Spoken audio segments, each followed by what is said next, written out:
Dirbtinis intelektas yra šiuo metu viena iš tokių populiariausių sričių susijusių su informaciniam technologijom. Jinai labai išpopuliarėjo, kai pokalbių robotai atsirado, kaip ChatGPT ir kiti, bet iš tiesų dirbtinis intelektas yra jau seniai kuriamas ir jo esmė yra simuliuoti žmogaus intelektą, toks kaip atmintis, mąstymas, gebėjimas kurti ir panašiai. Ir šiuo metu dirbtinis intelektas taikomas įvairiose srityse, įskaitant ir odontologiją.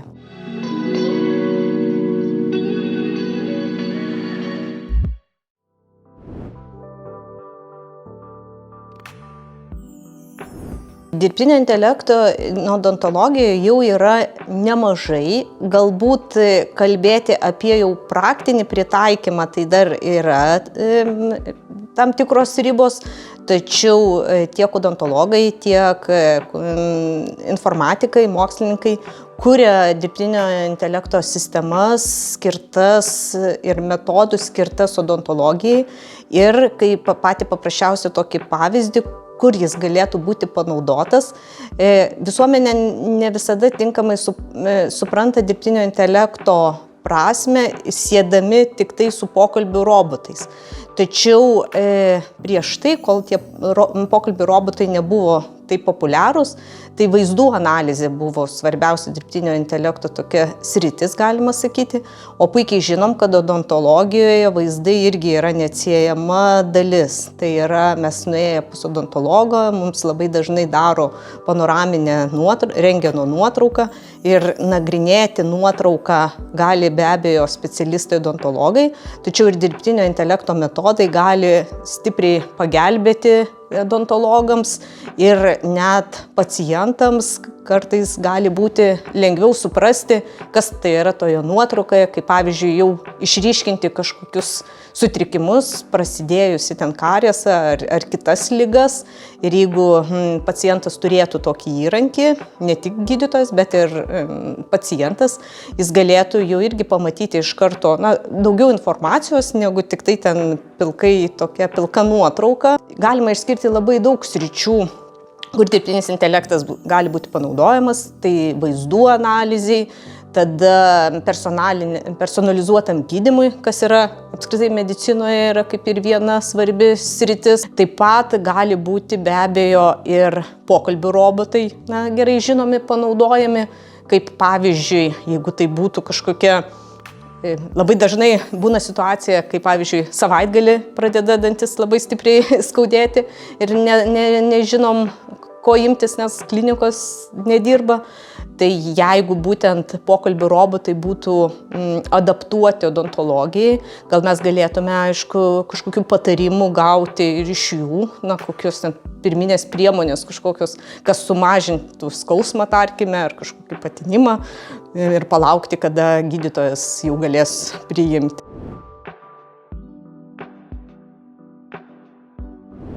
Tikrai yra didelė grėsmė, tokia savigyda, yra riba tarp technologijų panaudojimo prasmingai ir savigydos, nes iš tiesų jau dabar yra appsai, tos programėlės, kurios nebūtinai ten, kai dantis skauda, bet gali kiek įmanoma ten nufotografuoti dantis, kiek tai įmanoma, ir gali pasakyti, kurie ten dantis kažkokie jau yra kažko pažeisti ar kažkas blogai. Tai be abejo, tai turi būti labai informuoti tokie pacientai, žmonės, kad į tai reikia žiūrėti tikrai, taip kaip nepasitikėti tuo labai ir nepanikuoti, jeigu ten pasako, kad jums čia labai kažkoks susirgimas didelis, reiks dantis visus šalinti, tai tikrai to nėra ir tai yra susiję su edukacija, kad iš tiesų visuomenė dar didžioji nemaža dalis baiminasi dirbtinio intelekto tokios įtakos labai didelės, kad atrodo mus pradės gydyti robotai, šalinti dantis robotai ir kažkas čia iš siaubo filmų. Tai iš tiesų tikrai reikia nusiraminti, kad pagrindinį sprendimą priima gydytojas. Tai gali būti kažkoks patarėjas, dirbtinio intelekto įrankiai, tačiau tikrai jokiais būdais nepriimsi sprendimo.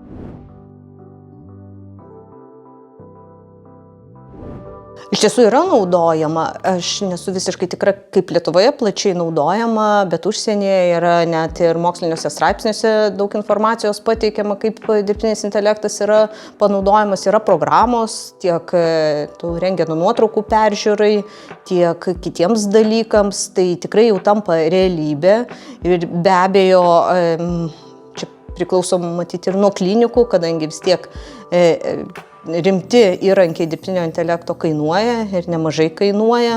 Tai vėl turi įvertinti, ar atsipirks, ar prasminga pirkti kažkokią dirbtinio intelekto sistemą brangią, ar jinai tikrai duos daug naudos. Bet žiūrint tokiu jau tarptautiniu mastu, tai tikrai atsiranda programos, kuriuose jos jau tikrai yra įdiegiama dirbtinio intelekto modeliai. Tik čia, kaip sakiau, problema, kad medicinoje nėra taip viskas paprasta, truputėlį lėčiau negu kitose srityse, kad būtų licencijuota, kad būtų patikrinta ir kad galima būtų taikyti ir nebūtų kažkokio pavojaus pacientams ir panašiai.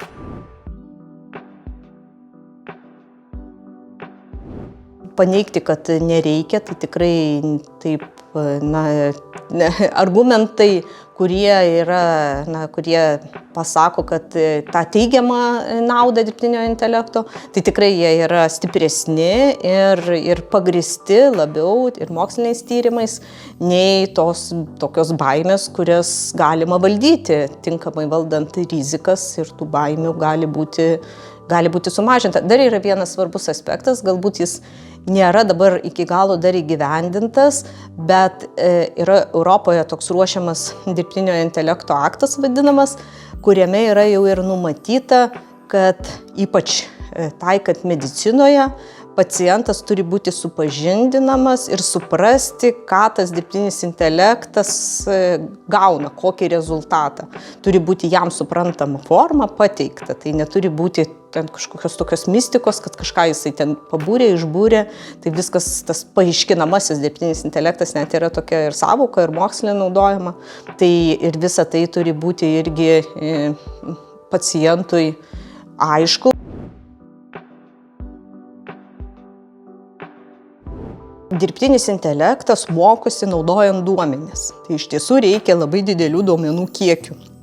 Tai bet kodėl pokalbių robotai jau dabar taip išpopuliarėjo, kadangi jie, nebūtinai ten 100% tikslumas, bet pakankamai tiksliai, nes jis buvo mokomas pradžioje naudojant didelius tekstynus, internete teksto jau dabar yra tikrai daug.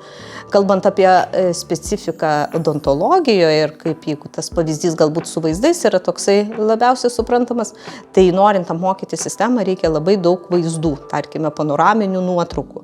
Tai yra problema, kadangi tai yra asmens duomenys ir juos taip sudėti į kažkokią duomenų bazę viso pasaulio yra labai problematiška.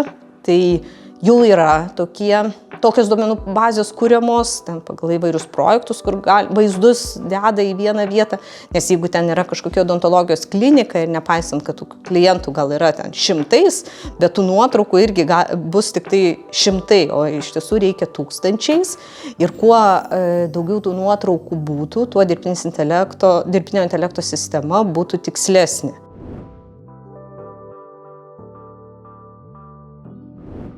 Aš kaip mokslininkė tyrinėjanti dirbtinį intelektą, tai manau, kad tikrai reikia ir tikrai galbūt tai sumažintų ir kaštus, kas yra svarbu. Tokios sistemos ir kūriamos, kad palengvinti darbą, tuo pačiu reiktų profesionalų mažiau laiko ir galbūt tos paslaugos atpigtų, bet tai truputėlį į ateitį, nes, kaip sakiau, sukurti tą sistemą už dyką niekas nesukurs.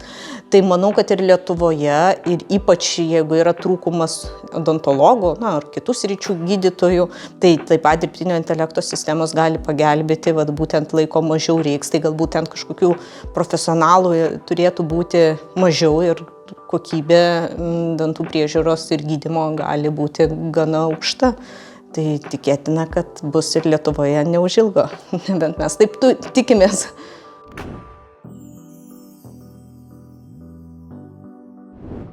Aš pasitikiu gydytojais, kadangi jie priims pagrindinį sprendimą, o ten papildomi papildomos tos sistemos bus kaip patarėjai, nes juk ir dabar yra, pavyzdžiui, ten rentgeno nuotraukos peržiūrai, yra tam tikros technologijos, kurios ten kažką išryškina, kažką padidina ir tai mes nepykstam, kad gydytojai kompiuteryje kažką ten pasižiūri ar kažkokius parametrus ar panašiai. Tai be abejo pasitikėti reikia.